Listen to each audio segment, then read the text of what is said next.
आप जानते हैं कि छुट्टा जानवरों का बहुत बुरा हाल है। इस विधानसभा में खेतों में किसान रात रात भर जागता है और कहीं सांड ना घुस जाए, कभी आवारा पशु ना घुस जाए।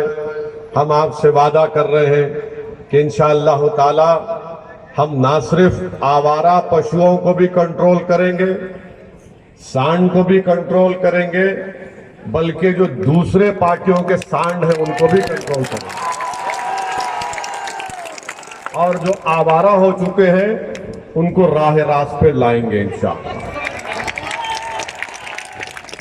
दूसरा, बाढ़ की वजह से, क्योंकि ये यहाँ पर घाघरा नदी है और बाढ़ आती है और कई गांवों में आपको पानी जमा हो जाता है, जमीन कट जाती है। एक मर्तबा आपसे गुजारिश है कि आप विकास श्रीवास्तव को वोट दीजिए, हम इसका जरूर हल निकालेंगे इंशाअल्लाह ताला। तीसरा मसला है कि मदरसे के महाना रकम नहीं दी जा रही है। इस मसले को मैंने पार्लियामेंट में उठाया था कि मदरसा मॉडर्नाइजेशन की जो स्कीम है गवर्नमेंट ऑफ इंडिया की, मरकजी हुकूमत की, केंद्र सरकार की, ना योगी सरकार ने अपना 40% हिस्सा 4.5 साल में दिया, ना केंद्र की मोदी की सरकार ने 4.5 साल में अपना 60% हिस्सा दिया। आप एक मर्तबा यहां से हमारे प्रत्याशी को कामयाब करिए। जो मदरसों में जो लोग मैथ, साइंस और हिंदी पढ़ा रहे हैं, जो उनकी तनख्वाह नहीं दी गई है, इंशाअल्लाह उत्तर प्रदेश की विधानसभा में विकास श्रीवास्तव साहब इस मसले के लिए आवाज उठाएंगे। और साथ ही साथ आप जानते हैं कि यहाँ पर अच्छी सड़कें, अस्पताल आज भी विधानसभा में आप लोग तरस रहे हैं। यहाँ पर पुल को तो घोषणा 12 साल पहले हो गई, मगर माशाअल्लाह से अभी तक कुछ काम नहीं हुआ है। मेरे अजीज दोस्तों और बुजुर्गों, जब कोविड की सेकेंड वेव चल रही थी तो यहाँ पर मौजूदा बीजेपी के विधायक कहीं पर नजर नहीं आए, गायब हो गए। ऑक्सीजन सिलेंडर के साथ लेकर भाग गए। यहाँ पर लोग ऑक्सीजन के लिए तड़प तड़प कर मर गए। ये बीजेपी के मौजूदा विधायक के कारनामे, डबल इंजन की सरकार तो नाम की है, मगर काम ऐसा किया है कि आज उत्तर प्रदेश की जनता में गम और गुस्सा है कि बदलाव की पूरी लहर चल रही है। और बदलाव की लहर इतनी चल रही है कि आज देश के प्रधानमंत्री को अपने भाषण में कहना पड़ा कि 10 मार्च के बाद हम लोग सांड के मसले को हल कर देंगे। और देश के प्रधानमंत्री का दिमाग कितना अच्छा है, देखिए आप। देश के प्रधानमंत्री कह रहे हैं कि मैं 10 मार्च के बाद आपको लिखकर दे रहा हूं कि हम गोबर से पैसे कमाकर आपको देंगे। उत्तर प्रदेश के युवाओं को प्रधानमंत्री साइंटिस्ट बनाना नहीं चाहते, डॉक्टर बनाना नहीं चाहते, इंजीनियर बनाना नहीं चाहते, टीचर बनाना नहीं चाहते, लेक्चरर बनाना नहीं चाहते, पुलिस में भर्ती कराना नहीं चाहते, मगर देश के प्रधानमंत्री कह रहे हैं कि भाइयों बहनों 2022 है, 21वीं सदी है, ये सब छोड़ो, गोबर से पैसे निकालो। क्या प्रधानमंत्री दिमाग पाए हैं। और ये प्रधानमंत्री पहली मर्तबा नहीं कहे हैं। एक मर्तबा प्रधानमंत्री का भाषण है, जाकर देख लीजिए यूट्यूब पर।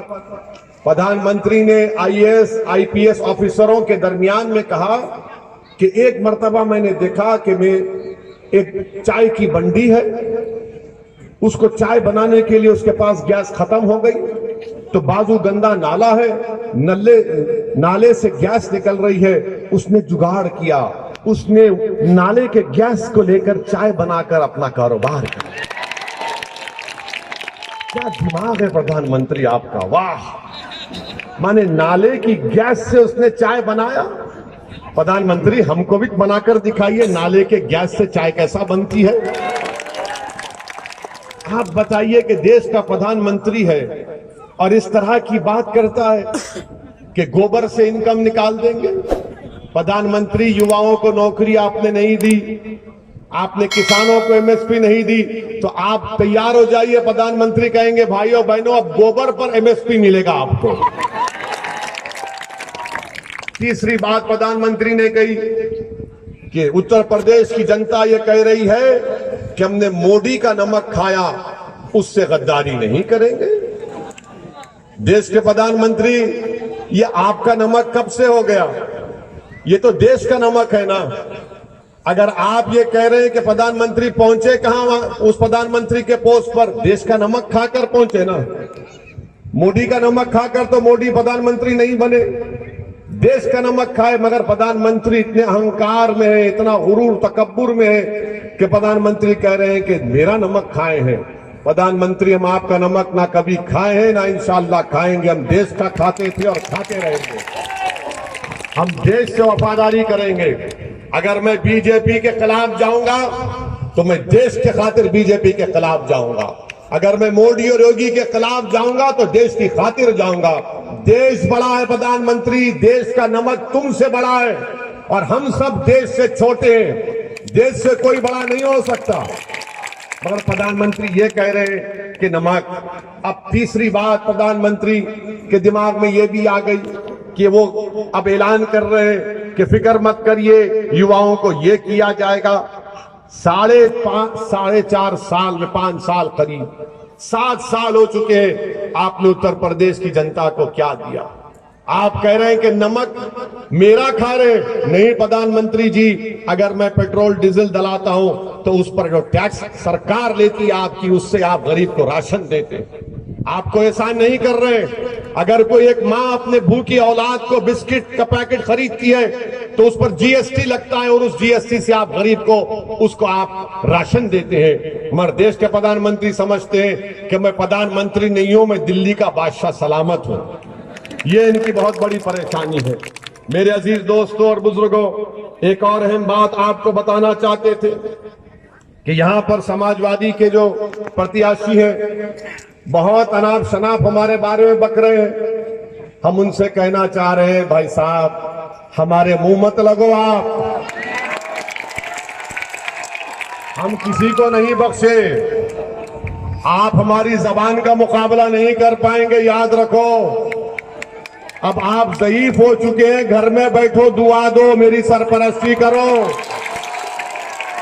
ये दौर नौजवानों का है, ये जज्बाती नौजवानों का दौर है। और आप कह रहे हैं कि ओवैसी आएगा तो बीजेपी जीत जाएगी। 2017 में तुम क्यों हार गए थे कुर्सी विधानसभा से? क्या मैं वहां जाकर बोला था कुछ? वहां हार गए तो यहां भागकर आए और यहां पर आकर ओवैसी के बारे में कह रहे हैं। सुनो सपा के प्रत्याशी, मेरी बात को सुनो। मैंने भारत की संसद में अंबेडकर के बनाए हुए संविधान पर हाथ रखकर अल्लाह के नाम पर कसम खाई है कि मैं संविधान को बरकरार रखूंगा। और मैं आपसे कह रहा हूं समाजवादी पार्टी के प्रत्याशी से कि इंशाअल्लाह ताला अल्लाह तुमको हराएगा। इंशाअल्लाह ताला तुम किसी की भी कसम खा लो, तुम हारोगे इंशाअल्लाह ताला। 4 मर्तबा के विधायक आपने क्या किया यहां पर बताओ? कौन सा विकास का काम किया? कौम कौम कौम के नाम पर सिर्फ वोट बटोरते रहे, अपनी तिजोरियों को भरते रहे, अपनी मकबूलियत में अपनी अना की तस्कीन की। मगर तुमने इस विधानसभा के लिए क्या किया? तुमने कुछ नहीं किया। आज सपा के लोग ओवैसी पर उंगली उठाते हैं। याद रखो, मेरी जबान से किसी को नुकसान नहीं पहुंचता। हाँ, मेरी जबान से उन लोगों को नुकसान पहुंचता है जो भारत के संविधान की धज्जियां उड़ाना चाहते हैं। मेरी जबान से उनको नुकसान पहुंचता है जो भारत के प्लुरलिज्म को सेकुलरिज्म के खिलाफ है। मेरी जबान से उनको तकलीफ पहुंचती है, उनको तकलीफ पहुंचती है जब हम और बाबू सिंह कुशवाहा हिस्सेदारी की बात करते हैं तो सपा के लोगों के सीनों पर सांप लौटते हैं। अरे बताओ क्या किया तुम्हारी सपा ने? मैं बताओ, कौम कौम का नाम लेकर वोट हासिल करने वालों बताओ। मैं आपको आदाद शुमार दे रहा हूं, आपको मैं जानकारी दे रहा हूं कि उत्तर प्रदेश में अगर मुसलमान दूसरे प्रदेश का 10 रुपए अगर खर्चता है अपने घर में, नहीं जानते, हिसाब किताब करना नहीं जानते, तुमने क्यों नहीं सिखाया उनको? बताओ सपा बसपा बीजेपी वालों, कौम कौम के नाम पर तुमने और किया। और ये जो कुछ कह रहा हूं, अगर तुमको इस पर शक है तो आ जाओ, वक्त बता दो, जगह बता दो, तुम 5 मिनट सामने नहीं बैठ पाओगे। आप सुनिए आपकी बर्बादी की दास्तान, बर्बादी की दास्तान सुनिए। आपको मालूम कि 10 में से 1 मुस्लिम बच्चा हाई स्कूल मुकम्मल करता है उत्तर प्रदेश में। 10 में से सिर्फ 1 बच्चा। बताओ क्या तुम अपने बच्चों को नहीं पढ़ाना चाहते? कितने पढ़ाना चाहते? हाथ उठाओ। वहां भी हाथ उठा, नहीं पढ़ाना चाहते। अब पूछो सपा वाले से तुमने क्या किया शिक्षा के बारे में, तो बोलेंगे ये मत पूछो, बीजेपी को रोकना है, स्कूल नहीं देंगे, गरीबी मुकद्दर बना देंगे, और फिर बोलेंगे हमको वोट दो ताकि मैं गरीबी और मुफलिसी के चक्कर में हमेशा फंसा रहूं। तीसरी बात आप सुन लीजिए कि सिर्फ 7% अल्पसंख्यक समाज के मुसलमान हाई स्कूल मुकम्मल करते, सिर्फ 7%, 7%, और 4% यूनिवर्सिटी की डिग्री मिलती है। उसके बावजूद भी सपा वाले मुझ पर उंगलियां उठाते। तुमको तुम्हारे अखिलेश को मुख्यमंत्री बनने का मौका मिला, अखिलेश के पिता को एक नहीं कई मर्तबा मुख्यमंत्री बनने का मौका मिला। बताओ तुमने क्या किया जो कौम कौम कौम करके वोट हासिल करते थे?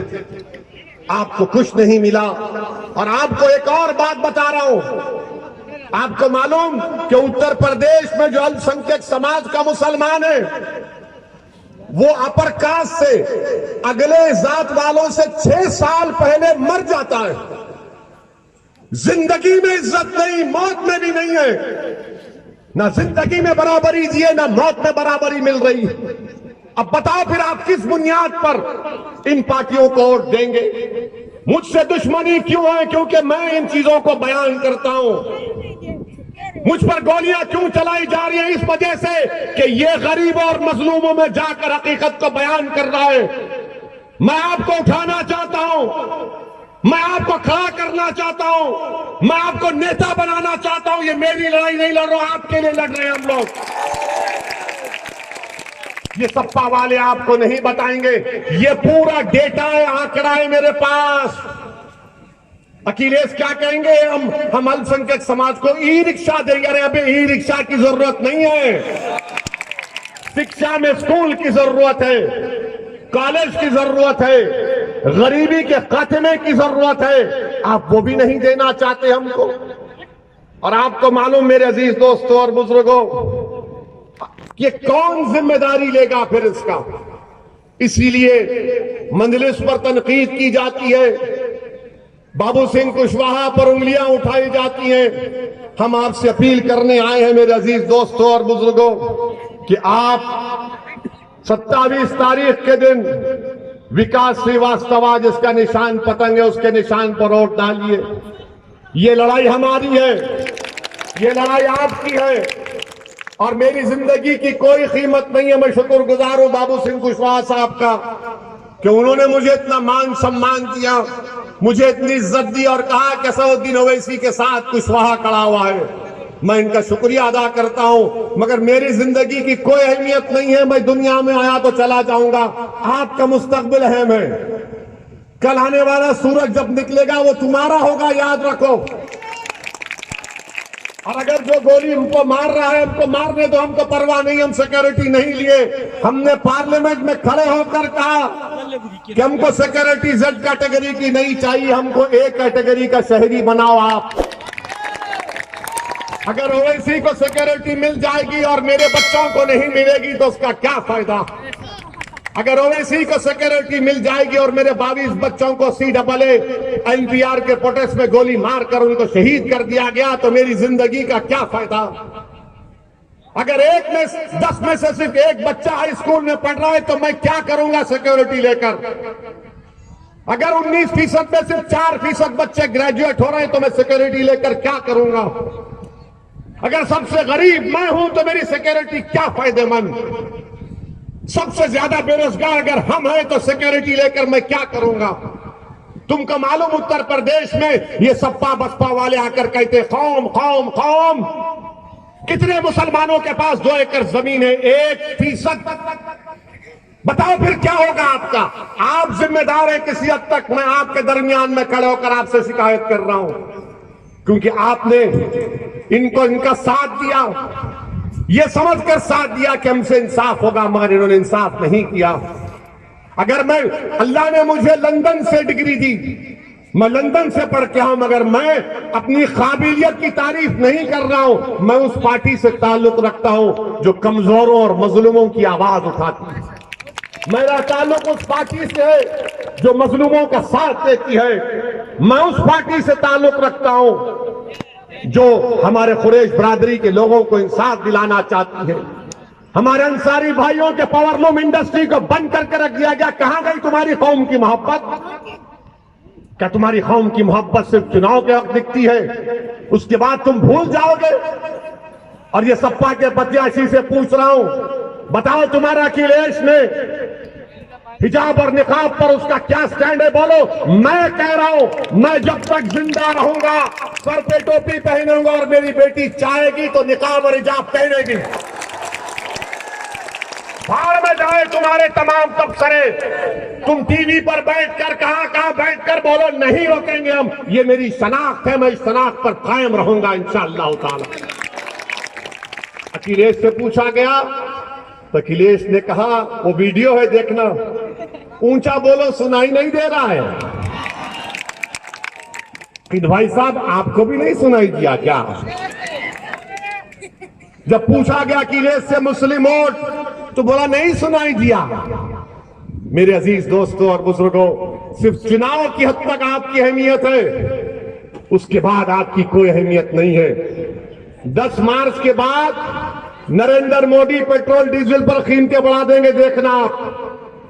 बल्कि 8 मार्च को ही फैसला आ जाएगा। मोदी जी 8 मार्च को डीजल पेट्रोल पर कीमतें बढ़ा देंगे और सपा वाले 10 मार्च के बाद अपनी शिकस्त के बाद अपने घर के दरवाजों को बंद करके बैठ जाएंगे और आप रोज मरेंगे। आप आकर आज हमसे कहते जिंदगी मौत का मामला। कौन सी जिंदगी मौत का मामला है? मुजफ्फरनगर का कांड हुआ तो क्या मौत नहीं हुई? तुम कहां नजर आए? लोग बोलते कि मजलिस के अगर 8-10 एमएलए जीत गए तो क्या होता है। मैं आपको एक मिसाल देकर अपनी बात खत्म कर दूंगा। भारत की पार्लियामेंट में मजलिस के सिर्फ 2 एमपी हैं और जब 2 में से 1 खड़ा हो जाता है तो बीजेपी के 300 एमपी खड़े हो जाते हैं हमारा इस्तकबाल करने के लिए। कोई कहता है बैठ, कोई कहता है आतंकवादी, क्या क्या नाम शनाब बकते हैं, मगर आपकी दुआओं की वजह से, अल्लाह के फजल करम की वजह से हम बेबाकी के साथ आपकी नाइंसाफी का जिक्र करते हैं। कानून बनाया गया CAA का, भारत की पार्लियामेंट में सपा बसपा के सब लोग थे, बहादुर थे। किसने उस कानून को संविधान के खिलाफ है कहकर फाड़ा? उसका नाम क्या था आप जानते हैं? ये सपा वाले क्या किए? ट्रिपल तलाक का कानून 3 मरतबा आया तो सपा ने क्या बोला? क्या CAA के प्रोटेस्ट की आवाज उत्तर प्रदेश के विधानसभा में सुनाई दी? सुनाई दी उत्तर प्रदेश के विधानसभा में। ये पूछते हुए इसी भड़का भाषण देता है। जिस प्रदेश से मैं आता हूं, हमने उस प्रदेश में हमारे सिर्फ 7 एमएलए सत्ता में नहीं है, मगर हमने वहां की हुकूमत को मजबूर किया और हमने उस विधानसभा में CAA कानून के खिलाफ एक रेजोल्यूशन को पास कराया और क्या कहा कि तेलंगाना में CAA NPR NRC नहीं होगा, नहीं होगा, नहीं करवाया जाएगा।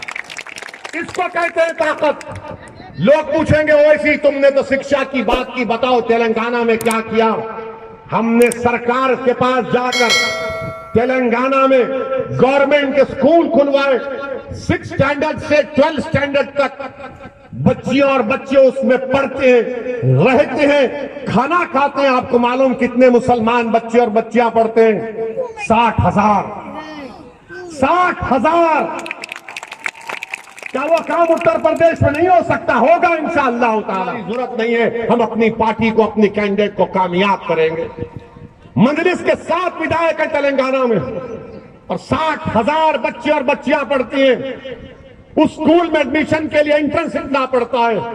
मेरे भाई, हम लोग मेडिकल, इंजीनियरिंग कॉलेज, अस्पताल सब चलाते हैं। ये सब सियासी ताकत का नतीजा है ना। अगर आप एक मर्तबा यहां से विकास श्रीवास्तव को और भागीदारी परिवर्तन मोर्चा के प्रत्याशियों को कामयाब कर देंगे तो उत्तर प्रदेश में एक नई तारीख लिखी जाएगी। जो गलती 14 में हुई, जो गलती 17 में हुई, जो गलती 19 में, उसको मत दोहराइए। खुदा के लिए मत दोहराइए। और जो लोग ये कहते हैं कि ओवैसी के भाषण को सुनकर नौजवान जज्बाती हो जाता है, तो मैं सलाम करता हूं नौजवानों को जो जज्बाती होते हैं। मैं सलाम करता हूं नौजवानों के मां बाप को जिन्होंने इस तरह की बहादुर नौजवानों को पैदा किया। मैं सलाम करता हूं बुजुर्गों को जिन्होंने आपको धड़कता हुआ दिल दिया। अरे जो जज्बाती नहीं है वो मुर्दा कहलाता है। जिसमें गरीबों पर जुल्म को देखता है तो जज्बाती हो जाता है, किसी को पिसता हुआ देखता है तो आंख से आंसू निकल जाते। मेरे अजीज दोस्तों, ये जज्बात को अब वोट में कन्वर्ट करना है, वोट में तब्दील करना है। बिला खौफ और पूरे एतमाद के साथ जाकर अपने वोट का इस्तेमाल करिए। मेरा भाई यहां से कामयाब होगा, ये सेकुलरिज्म की कामयाबी होगी। ये सत्ता वाले अगर उनको वोट डालेंगे तो गुलामी की कामयाबी होगी। ये कामयाब होगा तो हिस्सेदारी की कामयाबी होगी। बीजेपी को वोट डालेंगे तो फिर याद रखो, फिर दोबारा आपके खेतों में सांड फिरते रहेंगे, आवारा पशु फिरते रहेंगे, नौजवानों पर लाठियां बरसाई जाएंगी जब रोजगार की नौकरी के लिए लड़ाई लड़ेंगे। तो इसीलिए हम आपसे कह रहे हैं कि आज आपके दरमियान में एक विकल्प है, और अगर उत्तर प्रदेश में बीजेपी की सरकार को बनने से कोई रोक सकता है, कि मोदी और योगी को कोई रोक सकता है, तो उसका नाम बाबू सिंह कुशवाहा है। बाबू सिंह कुशवाहा और ओवैसी एक साथ जमा हो चुके हैं, एक साथ खड़े हो चुके हैं। आपसे अपील कर रहे हैं कि आप हमारा साथ दीजिए और डरने की जरूरत नहीं है, हरगिज डरने की जरूरत नहीं है। ये लोग जानते हैं कि आपको डराओ। उस कर्नाटका की बच्ची ने क्या कहा था, जो हिजाब और निकाब पहनकर, उसने कहा था कि मैंने क्यों नारा लगाया, तो उसने कहा मैं जब डरती हूं तो मैं नारा लगाती हूं।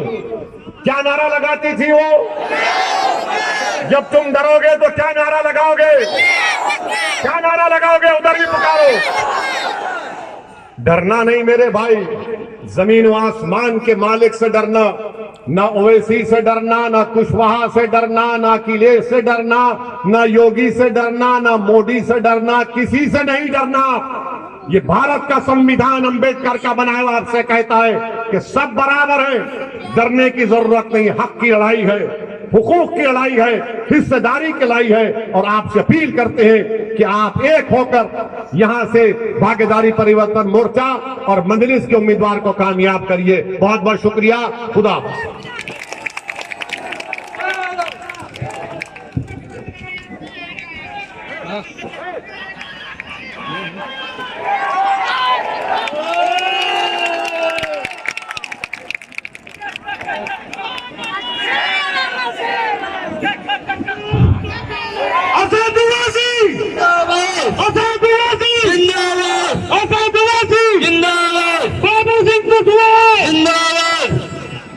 अरुण कुमार विकास श्रीवास्तव जिंदाबाद, जिंदाबाद। अरुण कुमार विकास श्रीवास्तव जिंदाबाद, जिंदाबाद। देखो देखो कौन आया, देखो देखो कौन आया, देखो देखो कौन आया, देखो देखो कौन आया।